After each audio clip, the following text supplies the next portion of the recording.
Halo sahabat, cerita berlanjut. Di sini diceritakan, nenek membawa Chunri untuk diberikan dan memberkati pada Madvi menantunya yang sedang hamil, tapi apalah daya dia hanya seorang janda. Santa menggantikan posisi nenek. Tonton sampai habis ceritanya. Terima kasih.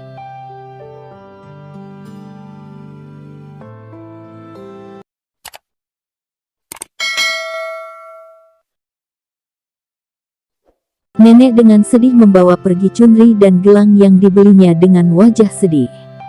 Madvi menatap kepergiannya dengan wajah sedih. Dengan terpaksa Madvi mengambil restu dari Santa, tapi tatapannya tetap tertuju pada nenek. Gangga mengikuti nenek masuk ke dalam. Mehri bertanya apakah dia siap melakukan ritual ini. Santa mengangguk. Mehri merestui Madvi. Di dalam kamarnya, nenek menangis sambil menatap Chunri dan gelang. Dia memikirkan kata-kata kakaknya. Nenek sangat terluka. Gangga datang menghampirinya. Nenek menghapus air matanya. Pergi, jangan buat aku gila. Juga jangan pergi ke sana walau apapun.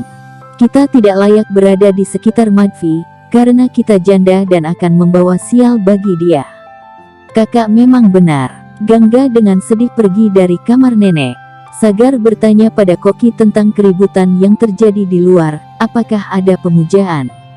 Gangga muncul dan memberitahu Sagar kalau Madvi sedang hamil. Koki tersenyum dan pergi dari sana. Sagar terkejut mengetahui kalau dia akan punya adik. Gangga berkata, kata nenek, ini adalah cucu ketiga. Pulkit juga terkejut. Gangga bertanya, apakah kalian tidak mendengar suara musik? Semua orang menjaga nyonya. Sagar dan Pulkit memutuskan untuk menemui kedua orang tua mereka. Gangga bertanya, apakah kalian tidak senang? Kalian akan punya adik. Sagar bangkit. Gangga menghentikannya. Tapi Sagar melarangnya bersikap seperti dokter. Sagar menyusul Pulkit yang lebih dulu pergi. Gangga jadi bingung. Kata-kata Santa menghantui nenek. Niru dan Madvi datang menemuinya. Aturan dan kitab sucimu mungkin menghentikan ibu dari memberi restu pada kami, tapi tidak ada yang bisa menghentikan kami dari mengambil restu dari ibu kami. Nenek tersentuh. Dia merestui Madvi dan Niru. Nenek meminta Madvi agar tidak membungkukkan badan sekarang. Madvi menjawab, tidak akan terjadi apa-apa pada kami selama ibu bersama kami. Nenek dengan gembira memberkati keduanya. Santa melihat semua itu dan menatap dengan marah. Semua kerja kerasku terbuang ke comberan.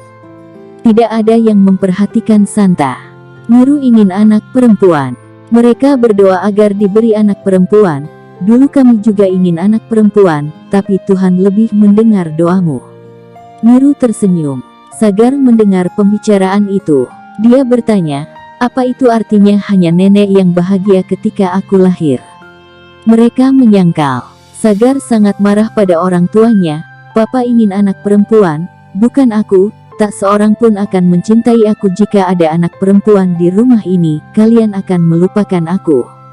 Niru memberi penjelasan pada Sagar bahwa setiap orang tua akan sangat dekat pada anak-anaknya. Madvi juga berkata yang serupa. Tapi Sagar tak mau mengerti, mengapa kalian membawaku ke dokter? Jangan pernah membawa aku menemui dokter lagi. Akan lebih baik kalau aku mati. Semua terkejut mendengar kata-kata Sagar. Nenek mengatakan, kamu belum paham. Tapi Sagar dengan bersikeras tidak menerima pengertian mereka. Niru kesal dengan sikap Sagar. Madvi meminta untuk bersabar karena dia hanya anak-anak. Pulkit juga merasa bahwa yang diucapkan Sagar ada benarnya. Di sisi lain, Ratan sedang mengemasi pakaiannya. Praba mengatakan, kau mau pergi kemana? Apakah ke rumah Gini? Ratan tidak memperdulikan. Yas hanya melihat dengan polos. Ratan terus mengemasi pakaiannya. Dia mengatakan kalau aku telah kamu jual. Dia terus memohon untuk tidak pergi. Ratan menanyakan mangal sutra yang ia berikan. Praba mengingat kalau mangal sutranya telah dijadikan taruhan dengan Gini. Ratan pergi diikuti Praba yang jatuh menangis. Yas mentertawakannya. Niru memanggil Pulkit untuk berbicara. Niru mengatakan, kamu itu sudah dewasa dibandingkan dengan Sagar. Pulkit hanya diam. Papa minta kamu untuk bisa memahami keadaan yang memang wajar. Kami tetap akan menyayangimu. Kembali ke Praba yang menyusul ke rumah Gini bersama Yas. Dia melihat suami Gini dan mengatakan, apa kau rela satu wanita dua laki-laki? Biarkan aku membawa Ratan pulang. Gini menambahkan kalau mereka bertiga akan tinggal bersama. Praba tidak setuju. Gini menunjukkan kalau mereka bertiga tidak keberatan. Praba menjadi pusing. Gini menyuruh pelayan membawakan air, tapi Praba menepis tangannya. Dia berkata pada Gini, kau bukan temanku, kau musuh besarku. Praba berjalan mendekati Ratan, kau tidak boleh meninggalkan aku. Ratan menjawab kalau belum pernah ada istri yang mempertaruhkan suaminya di meja judi. Aku akan berjuang tanpa batas waktu. Aku akan mengambil suamiku darimu. Dengan marah, sedih dan kecewa Praba pergi bersama Yas.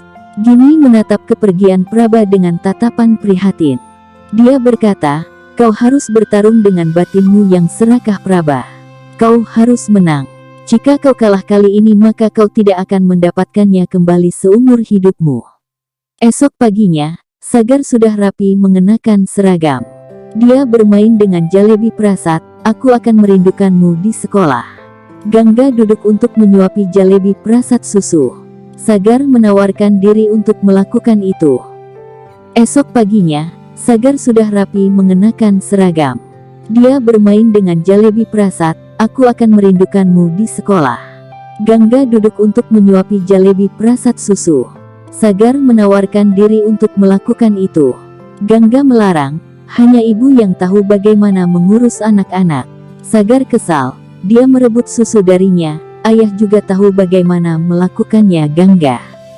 Aku akan menunjukkan padamu, ayah juga mencintai anak-anaknya. Jalebi Prasad minum susu dari tangan Sagar.